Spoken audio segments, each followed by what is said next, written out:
بسم الله الرحمن الرحيم. الحمد لله رب العالمين، والصلاة والسلام على أشرف المرسلين وخاتم النبيين ورحمة الله للعالمين سيدنا محمد وعلى آله وصحبه أجمعين. وبعد، فقد وقفنا في اللقاء السابق عند قول الله سبحانه: أعوذ بالله من الشيطان الرجيم، له دعوة الحق. وقلنا له إما أن يعود الضمير إلى الله، وكأن الله دعا الخلق إلى كلمة الحق وهي لا إله إلا الله، لأنه شهد بها لنفسه شهادة الذات للذات. شهد الله أنه لا إله إلا هو، وشهدت بها الملائكة شهادة المشهد، وشهد بها أولو العلم شهادة الاستدلال. تلك هي دعوة الحق. فحين يدعو الله أن نؤمن بإله واحد، تلك دعوة الحق. أو له أي للإنسان دعوة الحق. يعني إيه؟ كل الإنسان يدعو يدل على أن أمرا خرج عن نطاق أسبابه، فهو يدعو من يعينه على هذا الأمر. قد يقدر مثله فيدعو. الدعاء لون من الطلب، إلا أن الطلب يختلف باختلاف الطالب والمطلوب منه. فالطالب إن كان أدنى من المطلوب منه لا يقال له فعل أمر. اغفر لي يا رب. هل نقال إن اغفر دي فعل أمر؟ لا، دي اسمه دعاء. فإذا كان فعل الأمر من الأدنى للأعلى يبقى لا تسميه فعل أمر، وإنما قل فعل إيه؟ دعاء. ولذلك لما نحب نشوف الطالب الذكي نقول له مثلا اعرب ما يأتي، رب اغفر لي، هيقول ربي منادى ومش عارف ايه وبتاع ويغفر. ان قال فعل امر يبقى نقول له ان انت ما انتش فاهم. انما الفاهم بقى يقول ايه؟ فعل دعاء. بقى ان كان الامر من الادنى للاعلى يبقى اسمه ايه؟ دعاء. وان كان من المساوي برضه ما نقولوش ده امر، ده التماس، اعمل لي الشيء الفلاني. وان كان بقى من الايه؟ من الاعلى للادنى، ده بقى هو ده اللي اسمه ايه؟ اسمه ده اللي اسمه امر. يبقى اذا الطالب ادنى او اعلى نشوف ايه الحكايه دي، دعاء او التماس او ايه؟ او امر. الدعوه اللي الانسان بيدعوها يبقى دليل على ان اسبابه عاجزه، يبقى المدعو هيكون ايه؟ اعلى منه علشان يكون عنده حل له. فان كان من مثله صح، وان برضه عجز مثله يبقى يدعو القادر الذي لا يعجز. يبقى يدعو من بقى؟ يبقى اكن الدعوه الحق اللي هي انك انت تدعي مين؟ تدعي الله، لان هو ده القادر على انفاذ مطلوبك، فلا يعجزه ايه؟ فلا يعجزه شيء. انما ان دعيت من لا يستطيع، اهي دي دعوه مش ما تنفعش. بده يقول ايه في دي بقى؟ بيقول اهو الذين يعبدون الاصنام لما يجوا يدعوهم بيدعوا من لا يضر ولا ايه؟ طب ده هو ما بيقدرش على نفسه، ده هو مثلا يجوا ينحتوه ويجيبوا الادوم كده ويعملوا في وبعدين ينكسر يعملوا له مسمار يسندوه، وبعدين ينقلوه من هنا لهنا. الله، ودي تنفع ازاي؟ يبقى اذا امدع الاصنام تبقى دي دعوه باطل ولا لا؟ لانها لا تسعفه في مطلوبه. يبقى لله دعوه الحق تكون لمين؟ للقادر على انفاذ مطلوبك. إن دعوت من لا يقدر على إنفاذ مطلوبك تبقى دعوة باطلة ولا لا؟ ولا نفعتش؟ بقى الذين يدعون من دون الله ينفعهم ولا يضروا ولا يعملوا أي حاجة، يبقوا دول دعوتهم باطلة ولا لا؟ يبقى الدعوة الحق هي أن تدعو الإيه؟ أن تدعو القادر له دعوة، تتوجه له دعوة الحق. والذين يدعون من دونه من المعبودات التانية لا يستجيبون لهم بشيء، يبقى دعوة باطل ولا لا؟ يبقى خاب في مقصوده وفي ايه؟ في مطلوبه. والذين يدعون من دونه لا يستجيبون لهم بشيء، لأن هو ما سمعش حتى هيستجيب لإيه؟ طب افرض إنه سمع، لا ما يقدرش، الحكاية من بايظة من أولها. لا يستجيبون لهم بشيء، أراد الله أن يضرب مثلا بشيء محسن كلنا بنعمله. لا يستجيبون لهم إن دعوهم بشيء إلا كباسط كفيه إلى الماء. واحد عطشان وبعدين يجي عند حوض المية كده ويبسط ايده للمية يقول لها تعالي اسقيني، إلا كباسط كفيه إلى الماء ليبلغ الماء فاه ويستجيب له ويسقيه. المية تجاوبه ولا ما تجاوبه؟ كباسط كفيه إلى الماء، اسقيني يا مية، ليبلغ فاه وما هو ببالغ. المية لا هتستجيب وهيفضل ميت وعطشان ويبقى ايه؟ سأل من لا يقدر على أن يذهب إليه بالله. نعم. إلا كباسط كفيه إلى الماء ليبلغ فاه وما هو ببالغه.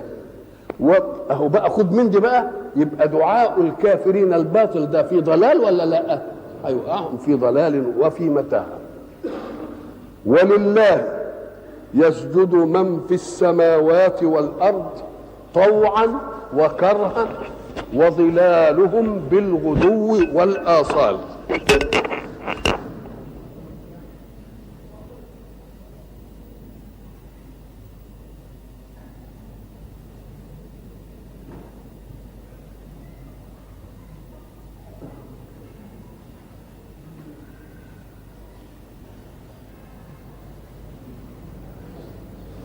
السجود كما نعرفه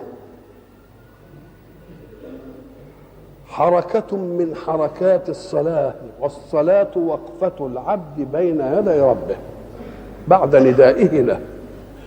فالسجود إذن حركة من حركات الصلاة، لأن الصلاة أقوال وأفعال مبتدئة بالتكبير مختتمة بشرائطها المخصوصة.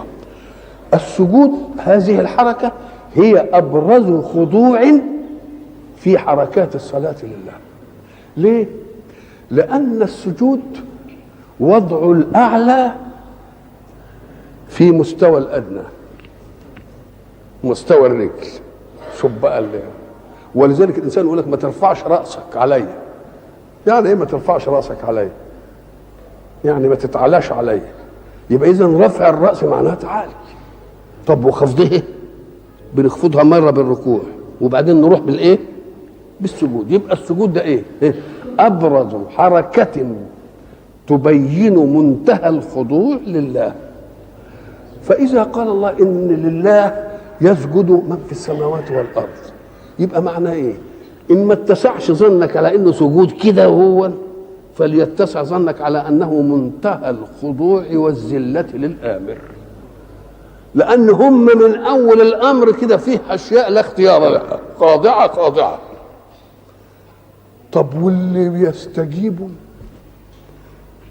وزي المسخرات، طب واللي ما بيستجيبش زي الكافر، نقوم نقول له لو استقصيت المسألة بدقة الفهم لوجدت له خضوع أيضا. إزاي؟ أم قال لك لأن الكافر المتمرد فيه إرادته المسيطرة على جوارحه، إنما بقية أبعاضه مسخرة ذلك، بدليل إنها القلب مش كل حاجة بتنفذ الإيه؟ الأوامر. إيه المتمرد؟ ثم هبه متمردا في بعض تصرفاته، ألا يوجد له خضوع فيما لا اختيار له فيه؟ حين يريد الله أن يمرضه يقدر إيه؟ خضوع. يريد الله أن يصيبه بمصيبة، خضوع. يريد الله يوقف قلبه ما يقدرش يشغله، يريد الله يوقف رئته ما يقدرش يشغله. الله إذن ففيه مظهرية إيه؟ والذي تعود التمرد على الله عبادة نقول له ما دام أنت متعود كده التمرد وعندك ضرب عليه، لا تمرد على مرادات الحق منك فيما لا اختيار لك فيه.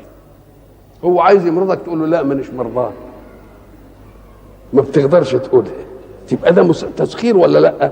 وخضوع ولا لا؟ فأنت متمرد في ناحية الله أطلق لك فيها التمرد وهي ناحية المختارات، وغير المختارات مالكش فيها مالكش فيها. تبقى برضه خاضع ولا مش خاضع؟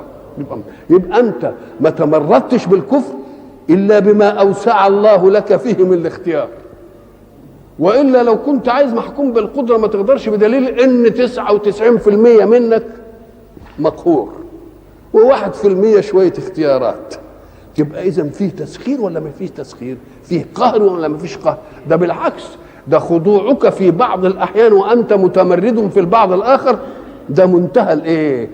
منتهى العظمه، لان ذوك هو ساجد دائما وكل حاجه فيه كويسه كويسه وكده، انما انت متعود انك تتمرد، لا اتمرد فيني بقى، ما يتمردش فيني، يبقى دي منتهى الخضوع ولا لا؟ منتهى الخضوع. من في السماوات والارض، ما قالش ما في السماوات وما في الارض، لان ما دام في سجود وما دام في ضغط عليه يبقى منتهى العقل قوي، يبقى عاملها معامله ايه؟ العقلاء، طوعا او كرها. قالتا اتينا طائعين، الحاجه اللي مش مغرى قالتا اتينا ايه؟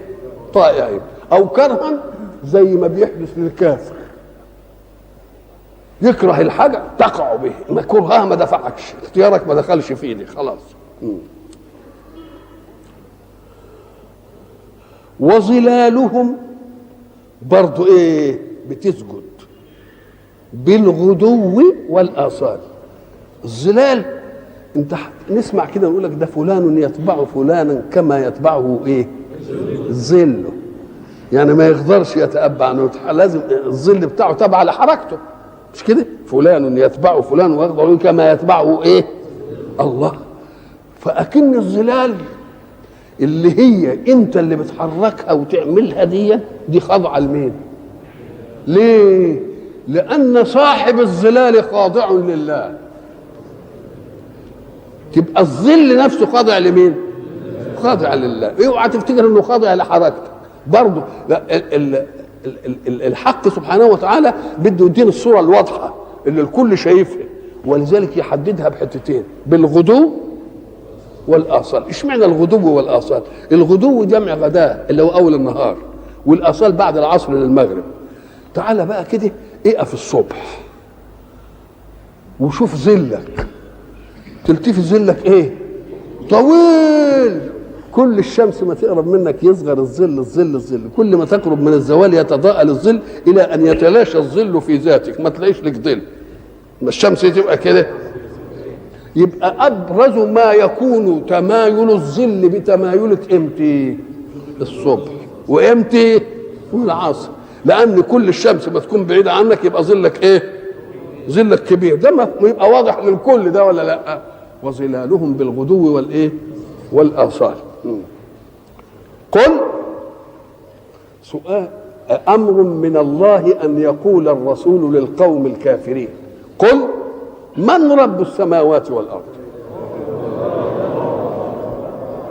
في ايات: ولئن سالتهم اللي خلقكم من يقولوا الله، اللي خلق السماء والارض يقولوا الله. طيب ما دام الله، ايه اللي جرى؟ ايه اللي حصل بقى بعد كده ما دام هو ايه الله؟ هنا هيخليه هو اللي يقول: قل من رب السماوات والارض.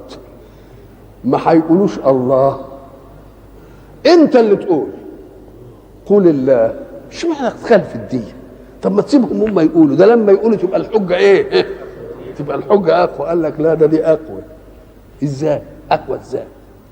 قال لك تيجي مثلا الولد زعلان من اخوه الكبير مثلا وعمال مش شاحن وياه، تقوم انت بدك يعني تفهمه ان اخوك الكبير له فضل عليه. يقول له: تعالى يا ولد، مين اللي جاب لك البدله دي؟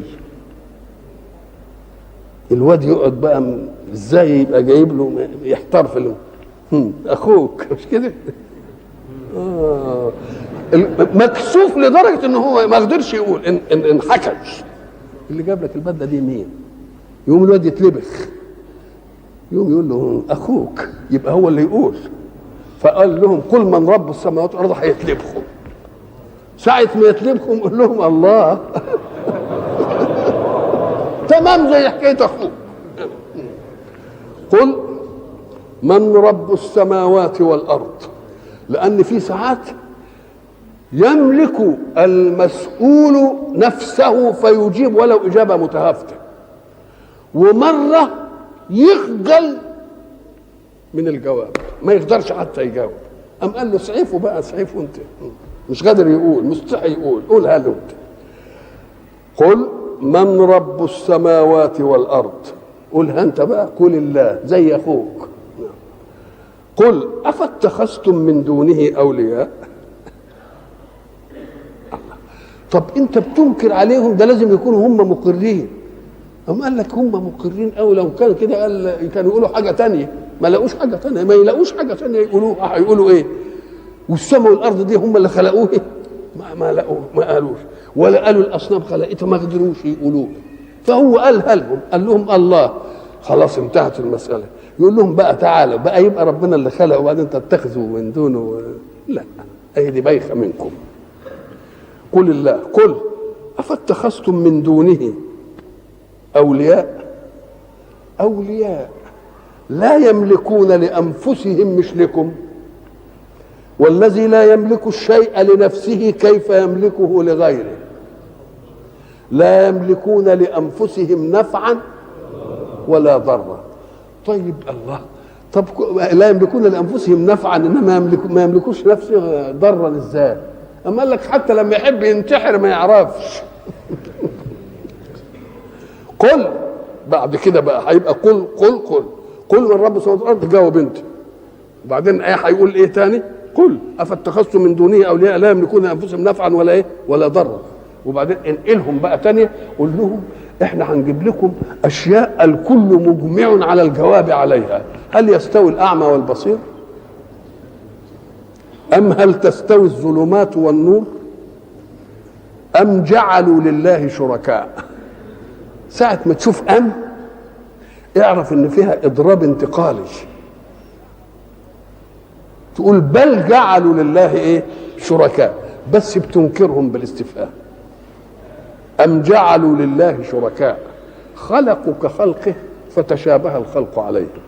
لو كانوا الشركاء اللي اتخذوهم خلقوا حاجه كده كان يبقى لهم شبهه، يقولوا والله اصلهم خلقوا لنا الشيء الفلاني. هل حد منهم خلق حاجه يعني زي ما خلق ربنا عشان تعملوا بينهم يعني مقارنه، ولا تختاروهم على الله؟ ام جعلوا لله شركاء خلقوا كخلقه فتشابه الخلق عليهم. يعني ده خلق وده ايه وده خلق، يبقى رحنا لواحد من الخالقين. قل الله خالق كل شيء، محدش له خلق، وهو الواحد القهار. يجي في آية تانية يدي مذكرة تفسيرية لدي: إن الذين تدعون من دون الله لن يخلقوا ذبابا. هم ما خلقوش قبل كده، يمكن ما خلقوش، هم عندهم قدرة الخلق إنما ما حبوش يخلقوا، ما جاش في بالهم يا سيدي يخلقوا. فقال لك لن، حتى لو نبهناهم نقول لهم انتوا ما تعرفوش تخلقوا مش هيخلقوا بعدين. يبقى مش نفي بس للايه، لان نفي الماضي لا يستلزم العجز لجواز انه يقدر فلم يفعل، فبيجي فيه التحدي. قال لك لن يخلقوا ذبابا، انا دي بتحداهم، يبقى جاي للمستقبل اهو، يبقى الماضي ما مش هنتكلم فيه. لن يخلقوا ذبابا، وهم آلهة متعددة، مش الواحد منهم ما يقدرش يخلق ذباب. ولو اجتمعوا له، عملوا ايه؟ عصبة، عملوا مؤتمر. مش كده يا ريت ما يخلقوا ولا ما يقدروش يخلقوا. وإن يسلبهم الذباب شيئا لا يستنقذوه. الذباب الضعيف دي لما يجي على الصحن العسل وانت بتاكل كده منه ويروح حاطط عليه وواخد على رجله ولا على جناحه ايه شويه عسل، خدهم من الطبق بتاعك، ان كنت فتوى بقى رجع شويه العسل دول منه. ده ان يسلبهم الذباب شيئا لا يستنقذوه، ضعف الطالب والمطلوب.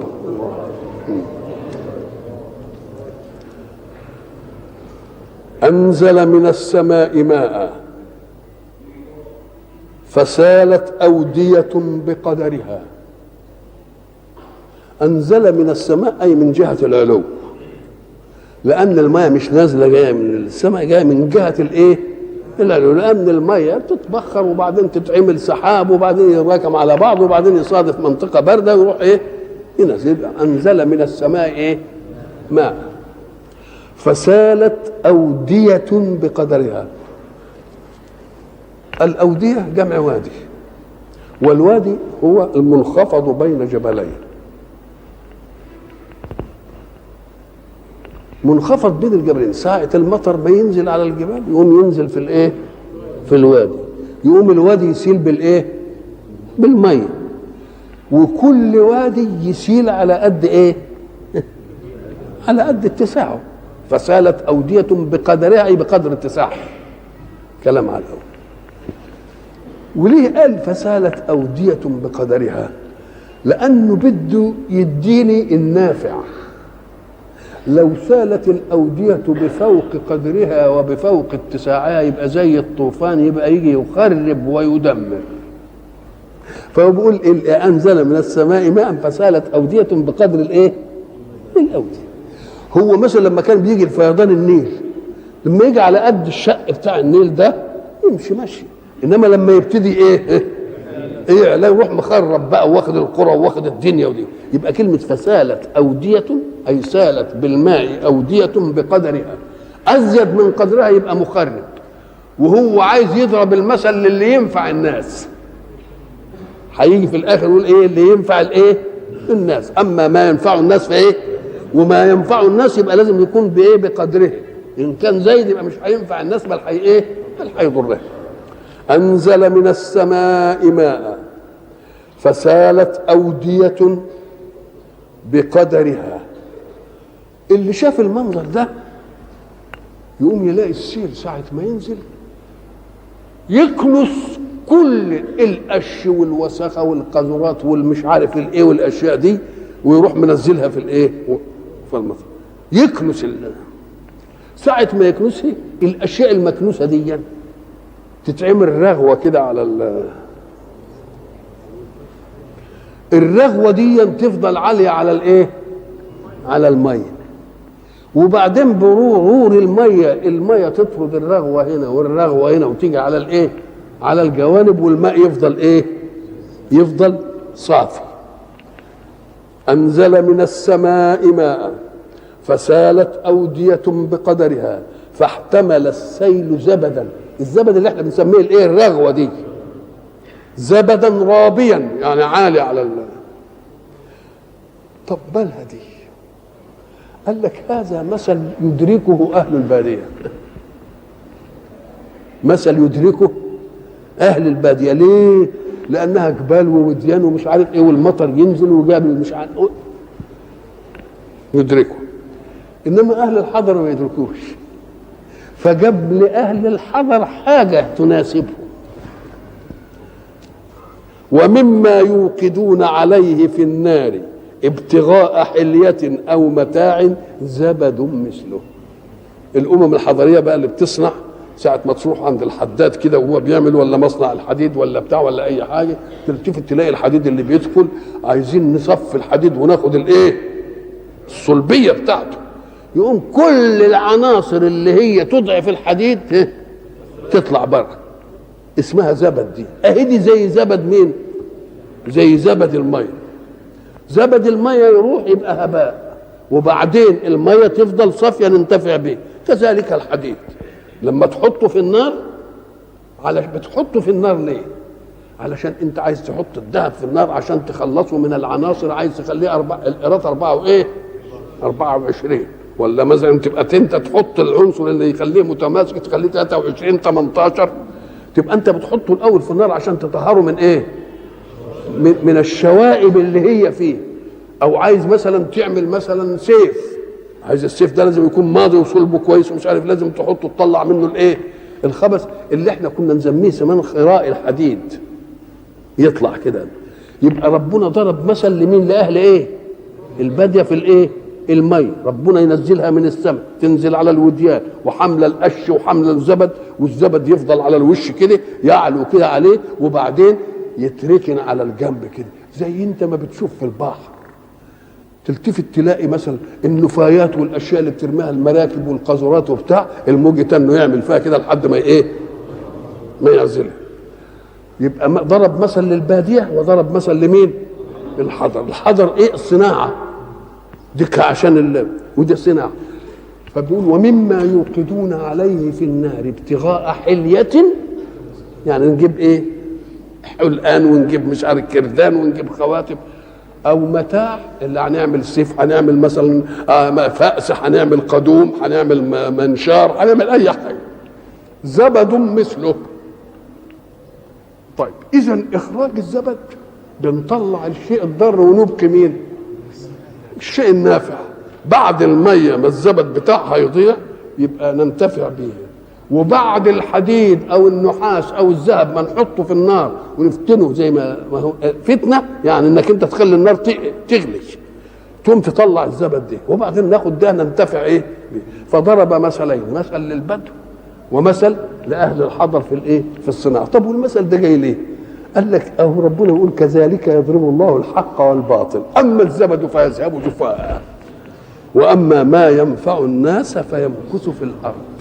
يبقى اذا الحق والباطل ربنا ضرب لهم مثل بالماء ينزل في الوديان وحامل الغثاء، والحامل الغثاء والغثاء يذهب وبعدين يفضل الايه؟ الميه. ومثل للحديد لما نحطه في النار يطلع كل الايه؟ الاشياء الشوائب اللي هي فيه، ويبقى النافع هو الذي يبقى. كذلك يضرب الله الامثال، المثل للحق وللايه؟ وللباطل. اما الزبد فيذهب واما ما ينفع الناس فيمكث في الايه؟ فيمكث في الارض. فاما الزبد فيذهب جفاء، جفاء يعني مطرود من الجفوه، يعني فلان جفا فلان يعني بعدوا عنه. واما ما ينفع الناس فيمكث في الارض. كذلك يضرب الله الامثال. الامثال الحق والباطل امور معنويه، ربنا يضربها بمثل ايه؟ بمثل حسي بنشوفه قدامنا. ليه؟ علشان لما تيجي تشوف ان ظلم يستشري ويعلو ويطمس الحق قول له ملوش دوام، بعد شويه كده الزبد ايه؟ هيروح، واللي ينفع الناس هو اللي ايه؟ يمكث في الارض. انزل من السماء ماء فسالت اوديه بقدرها. السيل هو تتابع الذرات، وقالوا سال الشيء يعني ايه؟ ذرته ايه؟ متتابعه. فسالت اوديه بقدرها فاحتمل السيل زبدا اللي هو الغثاء اللي عليه رابيه عالي على. ومما يوقدون، ادي النقله الثانيه مثل ثاني، ومما يوقدون عليه في النار ابتغاء حليه او متاع زبد مثله. كذلك يضرب الله الحق والباطل، يعني مثل الحق والايه؟ والباطل. فاما الزبد فيذهب جفاء واما ما ينفع الناس فيمكث في الارض. كذلك يضرب الله الامثال. للذين استجابوا لربهم الحسنى. الرب الذي خلق من عدم وأمد من عدم وأوجد لك مقومات حياتك واستبقاء نوعك بالأزواج والتكاثر، ده كل ده إذا دعاك لشيء فاعلم أن ما يطلبه منك متمم لصالحك الذي بدأه بإيجاد كل شيء لك. يبقى زي ما عمل لك هيعمل لك ايه؟ التاني. فالذي يستجيب يبقى له الايه؟ له الحسنى. لكن الحق سبحانه وتعالى يجعل الدنيا مزرعه للاخره، ويجعل الدنيا عشان اذا جاءت الاخره الدنيا انت موكول فيها الى اسبابك، ولكن في الاخره انت موكول للمسبب. يقول شوف بقى لما كنت معتمد على اسباب كنت بتزرع وتقلع وبعدين تطبخ وتطهي وتاكل وتعجن وتخبز ومش عارف ايه، لانني وكلتك لاسبابي. وستختلف حياتك شظفا وترفا بقدرتك على الاسباب. فاذا ما استجبت لي واتبعت منهجي تنتقل الى حياه اخرى الاسباب مش موجوده، المسبب بحيث إذا خطر ببالك الشيء تجده أمامك. يبقى بده يديك الفرق بين أن يكلك إلى سبب ولو أنه هو اللي خلقه، وبين أن يكلك إلى ذاته. يبقى الموكول إلى الذات شيء والموكول للصفات شيء آخر. الموكول للذات باقي ببقاء الذات، ولذلك لما يجي يقول لك أولئك هم في رحمة الله، يقوموا يفسروها بجنة الله. صح، ما فيش مانع من الجنة من الرحمة، بس ليه ما قالش في الجنة؟ قال لك لأن الجنة باقية بإبقاء الله لها، ولكن رحمة الله باقية ببقاء الله. للذين استجابوا لربهم الحسنى، وهيقول الحسنى وبعدين يتكلم في آية تانية الحسنى والزيادة كمان. الحسنى يعني الحاجة الأحسن. طب الأحسن خلق لك أسباب، لكن بتكدح ولا لأ؟ بيكدح وبيتعب وبيعرق، لكن في الآخرة هتجي لك بلا إيه؟ بلا كدح وبلا إيه؟ تبقى دي أحسن ولا مش أحسن؟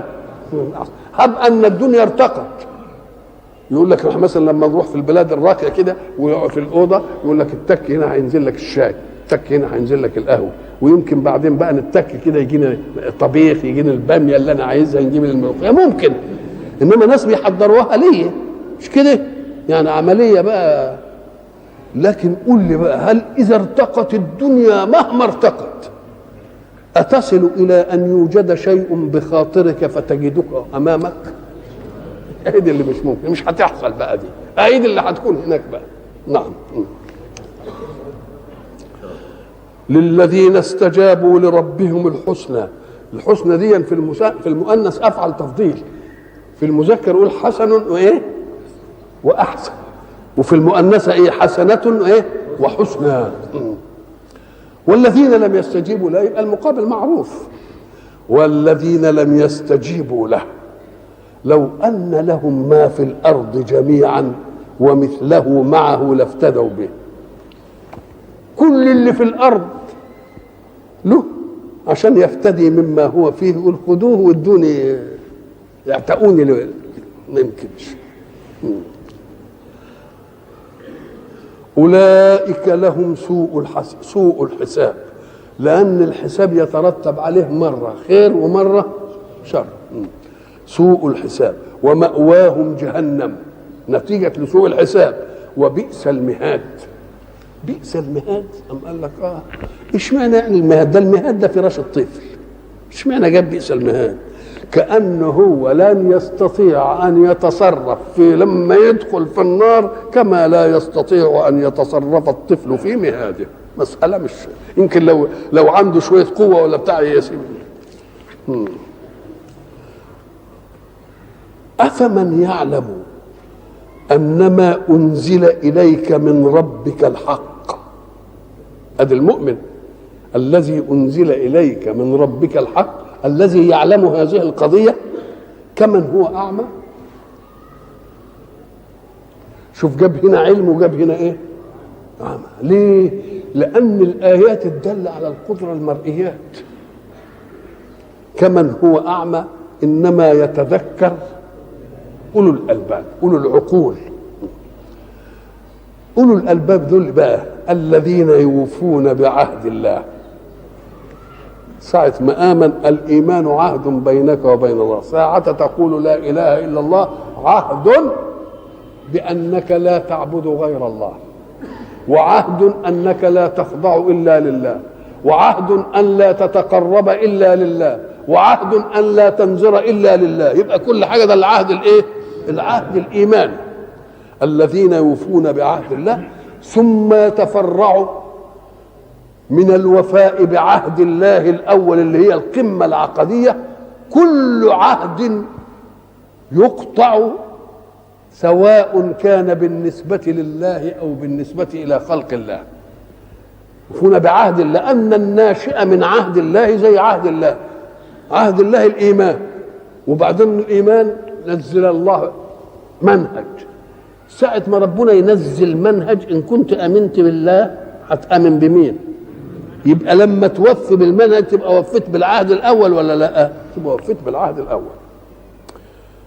ولذلك منها عهد وتعاقد. كل التكليفات أو التكليفات البارزة القوية في حياة الناس ربنا يجيبها بصيغة البناء لما لم يسمى فاعله، البناء للمجهول. يعني يقول ايه؟ كتب عليكم القصاص في القتلى، كتب عليكم الايه؟ الصيام. الله، كتب عليكم القتال وهو ايه؟ كلها كتب. من الذي كتب؟ الله هو اللي كتب. طب وليه ما يقولش ربنا كتب الحكايه دي؟ قال لك لا، كتب. ليه؟ أما قال لك لأن الله لم يكلف من لم يؤمن به، إنما كلف من آمن به. فساعة إيمانك تبقى اشتركت في الكتاب ده، أنت اللي دخلت نفسك في الحكاية بقى، مش إحنا. أنت حر في إنك أنت تؤمن أو لا تؤمن، إنما ساعة ما تؤمن يبقى أنت دخلت نفسك في الالتزام، يبقى تشاركت في الإيه؟ في الكتاب. ولذلك ما قالش كتبت بل كتب. كتب ليه؟ لأنه عهد بيني وبينك، والعهد لازم حاجتين اتنين. أنا ما كلفتش اللي مين؟ اللي ما امنش بيا، ماليش دعوه بيه، تكليف لك انت اللي امنت. الذين يوفون بعهد الله ولا ينقضون الميثاق، العهد المؤكد بالمواثيق. والذين يصلون ما امر الله به ان يوصل. يصلون ما امر الله به ان يوصل. وربنا امر نوصل ايه؟ ام قال لك أول حاجة صلة الرحم. ويقول لك صلة الرحم يعني اللي يربطك به نسب. المؤمن الحق إذا سلسل الأنساب يبقى كل المؤمنين رحم، وكل المؤمنين رحم متداخل، لأن أنا هيبقى لي رحم 10، وكل واحد من ال10 دول له رحم، وله رحم كمان 10، خليهم 10، وكل واحد من ال10 له إيه؟ شوف الدوائر عمالة تعمل إزاي، تبقى تنتظم الكل ولا ما تنتظمش الكل. ولذلك الحق سبحانه وتعالى قال أنا الرحمن وهذه الرحم اشتققت لها اسما من اسم، فمن وصلها وصلته ومن قطعها قطعته. والذين يصلون ما امر الله به ان يوصل. معاويه كنا قصنا عنه قصه كده، انه جاء له حاجبه وقال له رجل بالباب يقول انه اخوك. الحاجب المعاويه ما يعرفش اخوات معاويه؟ قال له اولا تعرف اخوتي؟ قال هكذا يقول. ادخل. فلما دخل قالوا أي إخوتي أنت؟ قال أخوك من آدم. قال رحم مقطوعة والله لأكونن أول من وصلها. والفضيل بن عياض قابلوا جماعة جم يطلبوا منه حاجة، فقال لهم من أين أنتم؟ قالوا نحن من خراسان. قال اتقوا الله وكونوا من حيث شئتم. والذين يصلون ما امر الله به ان يوصل. اول بقى اللي امر به ربنا ان يوصل الاهل الاول، وبعدين الاقرباء، وبعدين الدوائر الابعد فالايه؟ الابعد فالابعد، وبعدين مثلا الجار. كل دي ربنا سبحانه وتعالى عايز يعمل عمليه ايه؟ عمليه التحام بين الخلق ليستطرق النافع لغير النافع او القادر لغير القادر. وفيه بقى صلات تزدوج، يعني مثلا ان يكون من اقربائك وفقير، من اقربائك وفقير وجار. الله، يبقى كل حاجه كل ما تكون لها ايه؟ كل ما تكون لها اسباب اقوى يبقى ده الايه؟ يبقى ده الاولى. والذين يصلون ما امر الله به ان يوصل. ولذلك يقول قل لا اسالكم عليه اجرا الا الموده في القربى. لما يكون كل واحد هيراعي الموده في القربى، في واحد ملوش قريب، كله له قريب، يبقى كله فيه خير. الموده في القربى الناس اللي قالوا قرباك انت في القرباك، ناس قالوا لا في قربى الايه؟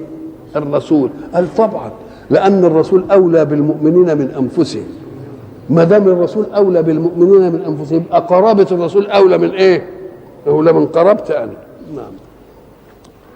والذين يصلون ما امر الله به ان يوصل ويخشون ربهم ويخافون سوء الحساب.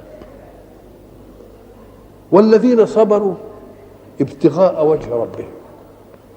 الصبر ما هو الصبر؟ حبس النفس عن أن تذهب بها المكاره. المكروه اللي ينزل بالإنسان احبس نفسك أحسن المكروه ده يعمل إيه؟ يذهب بنفسك الإيمانية. ليه؟ قال لك لأن الأشياء اللي تحدث قسمين: قسم لك فيه دخل زي اللي ما ذاكرش وسقط. فإذا كان أنت ما ذاكرتش وسقطت يبقى أنت اللي إيه؟ أدي واحد. طيب حاجة أنا ماليش فيها دخل، مذاكر ومتجدعن وجه في يوم الامتحان وجاله صداع ولا مرض ولا بتاع ولا سيارة ضربته وهو رايح الامتحان ولا بتاع، أهي دي مش شغلته بقى. يقول لازم مجريها علي أحكم مني. لازم لها إيه؟ لازم لها حكمة. يبقى لازم تصبر. بس الصبر له مظاهر متعددة. في واحد يصبر علشان يقول ما أجلده، يا أخي ده ما تهزش للمصيبة، ده وقف كده زي ما يكونش عنده مش عارف إيه، يعني عايز يمدع عند الناس بأن عزيمته إيه. طيب أدي واحد، يبقى ده مش الصبر المطلوب. أنا عايزين صبر ابتغاء، يصبر ابتغاء وجه الله.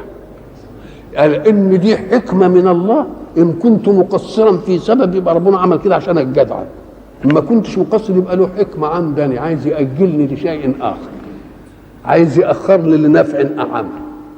يبقى الصبر ابتغاء ليه؟ وجه الله. لكن الصبر عشان تبقى راجل يعني جلد والأحداث ما نالتش منك، أو صبر لتجلد للشامتين عشان الحساد ما يشمتوش فيك، وتجلدي للشامتين أريهم أني لريب الدهر لا إيه؟ لا أتزعزعه. ما هو قال كده وتجلدي للشامتين. قام اللي قاعد قال له وإذا المنيات أنشبت أظفارها ألفيت كل تميمة لا تنفع. تجلد ولا ما تتجلدش، المرض جاي يعني زاحف. وإلى لقاء آخر إن شاء الله.